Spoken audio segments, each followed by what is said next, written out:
আসসালামু আলাইকুম ভিউয়ার্স, কেমন আছেন সবাই? আশা করি সবাই অনেক ভালো আছেন।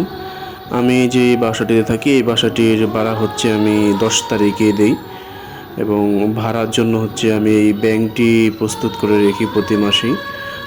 এই ব্যাংকের ভিতরে কিছু টাকা জমা রাখি, সেই ব্যাংকের জমানো টাকা দিয়ে আমি ভাড়া দেওয়ার চেষ্টা করি। তো আজকে এই ব্যাংকটি কাটবো আমি, দেখি কী অবস্থা, কত টাকা হয়। ভাড়া যেহেতু আজকে 10 তারিখ, আজকে ভাড়া দিয়ে দিব। ভাড়া আমার বাড়িওয়ালাটা একটু খাসরা টাইপের বাড়িওয়ালা, হলেও ফকিন্নি গণবো। কীরকম ফকিন্নি, কারণ তার কাছে আমার অ্যাডভান্স দেয়া আছে, অ্যাডভান্স দেওয়া আছে। তারপরে ভাড়ার নিয়ম হচ্ছে 10 থেকে 11 তারিখে ভাড়া দিতে হয়।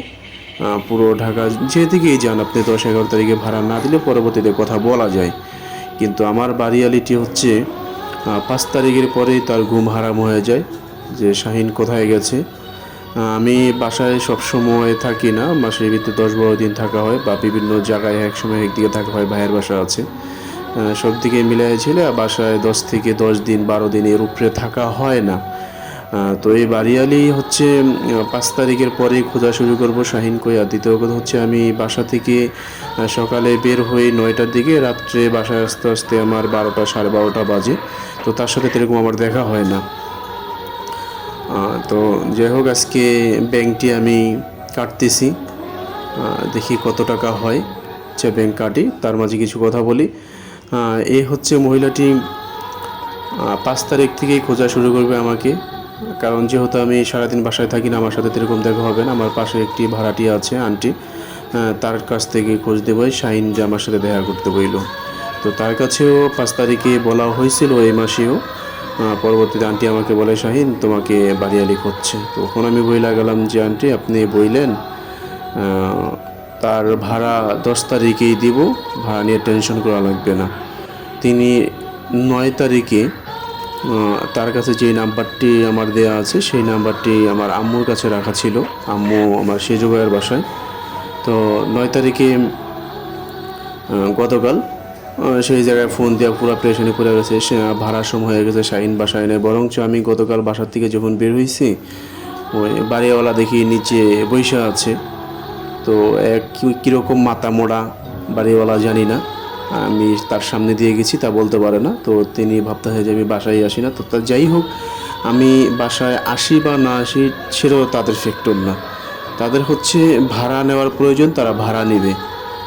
আর ভাড়ার রুলসটা হচ্ছে 10 তারিখের পরে। তারপর যদি আমি অ্যাডভান্স দিয়ে না থাকতাম তাহলে তিনি 1 থেকে 5 তারিখের ভিতরে একটা প্রেশার দিতে পারতো। আমার অ্যাডভান্স দেয়া আছে, তারপরে তিনি 5 তারিখে প্রেশার দিয়ে থাকবে। কই কই কই এ বাড়িওয়ালা কীরকম বাড়িওয়ালা, আমি এরকম দেখছি না, এরকম খাচরা লোক আমি দেখছি না কোথায়ও। তো যাই হোক, আমি 10 তারিখের আগে ভাড়া দিতে পারি, কিন্তু এই জন্যই দেই না, কারণ বাড়িওয়ালাও একটা স্বভাব খারাপ। আপনি যদি ভালো ব্যবহার করেন, সেই ভালো ব্যবহার আপনার জন্য বিপজ্জনক আসবে। কারণ আপনি যখন 2-1 মাসে সমস্যা হবে, সেই সময় যদি আপনি একটু ভাড়া দিতে লেট হয়ে যায়, তখন তার মাথায় আগুন বাড়ি পড়ে যাবে। কারণ তার যে টার্গেট, এই লোক তো ভাড়া দেয় আপনার 10 তারিখে বা 5 তারিখে। তো এই জন্য তারা একটা লোভ হয়ে যায় যে 5 তারিখে তাকে দেওয়া লাগবে। তো এই জন্য হচ্ছে আমি পারলেও আমি দেই না, ভাড়া দিই হচ্ছে আমি 10 তারিখে। তো তার জন্য আজকে ব্যাংক ভাঙলাম এবং কত টাকা হচ্ছে দেখি। আর আমার এই বাসা ভাড়াটি হচ্ছে 3000 টাকা, 1100 টাকা দিতে হয় আপনার ঝাড়ু দেওয়ার জন্য। 100 টাকা ঝাড়ু, টোটালে 3100 টাকা। ওয়াইফাই বিল আসে 500 টাকা, তো 3600 টাকা। আর কারেন্ট বিল 200-250 টাকার মতো আসে, প্রায় 3800 টাকার মতো ভাড়া আসে। 3800। তো যাই হোক, ওয়াইফাই সাবজেক্টও আলাদা। আমি বাসা ভাড়ার জন্য আমার টাকা হয়েছে প্রায় 3700 টাকার মতো এই জায়গায়। 3700 টাকা আমার বাসা ভাড়া হচ্ছে 3000 টাকা। আর 100 টাকা ঝাড়ু দেওয়ার জন্য আলাদা করে দেওয়া হয়। আমি মূলত এই জায়গাটায় টাকাটা রাখি শুধু বাসা ভাড়া দেওয়ার জন্যই। যেহেতু আমার ভাড়ার টাকা হয়ে গেছে, তো ভাড়ার টাকা হচ্ছে 3000, আমার টাকা হচ্ছে 3700 হয়ে গেছে। তারপর 700 টাকা থাকবে, বাকি টাকা এদিক সেদিক করে দিব। আর এরকম খাচরা বাড়িওয়ালা কার কার আছে একটু জানাবেন, কারণ আমার বাড়িওয়ালা যে পরিমাণ খাচরা, আমার 2-1 সময় খুব রাগ হয়ে যায়। তো যাই হোক, আজকে এই জন্য বিদায় নিচ্ছি। আসসালামু আলাইকুম।